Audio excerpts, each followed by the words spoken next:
Hey everybody, welcome back.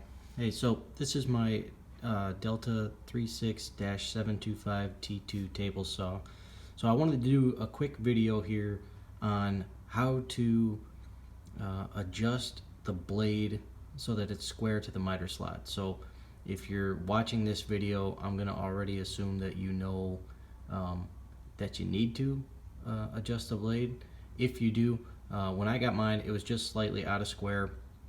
And so it took a little bit of figuring for me to figure out exactly how to do this. It's not very well described in the manual, and or maybe not at all, I can't remember now, but I emailed Delta, asked them for some instruction, and they sent me a PDF, and it looks like it's the one that they sent me is for the T1 model, which obviously this is the T2, so it's slightly different.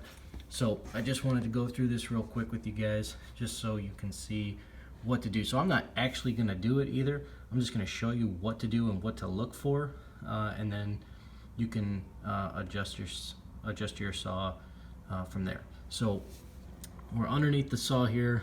If you were facing the saw, we'd be on the left side. You can see the motor right here. There's the reset button, and so this black part here is the part of the dust chute. So this up above here where I'm pointing, the blade would be up there, and it's worth mentioning too, it's easiest to do this with your blade all the way lowered.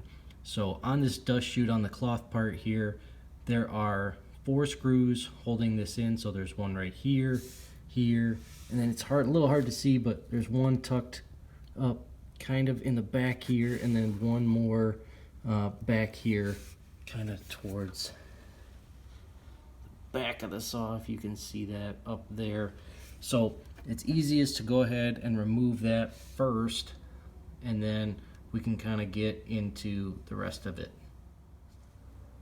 Alright, so we went ahead, got those 4 screws loosened up. I used this little stubby screwdriver here because honestly you can see not much clearance in there, and quite honestly, good luck getting anything bigger than that in there. So easiest to use a little screwdriver like this. So I'm gonna try to show this here as best as I can. I've got this on a tripod here, but it's not the easiest to show you. So basically you can see here, all I'm doing is lifting this up, and it's these 2 screws right up in here that you want to loosen. So you loosen the top and the bottom one here, and then basically what you want to do from there is you get them loose, and you'll be able to feel it kind of. I mean, don't loosen them all the way.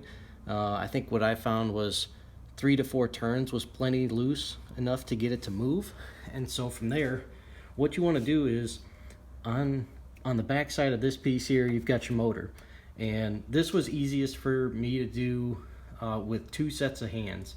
So I had my wife actually help me out. She tightened the screws while I pushed the motor to the spot that it needed to be in. And all that I did there was I pushed on this piece back here. Mine needed to come, the back of my blade needed to come this way towards the camera to be totally square. So I pushed on it this way. If you needed to go the other way, obviously you would just push the motor back that way to make your blade go to the right. So that's really all there is to it. So once you get it into the spot, and again, this is where I think 2 sets of hands makes it a little easier. Like I said, when I did this, I was pushing on the back of the motor the whole time right here, pushing it this way.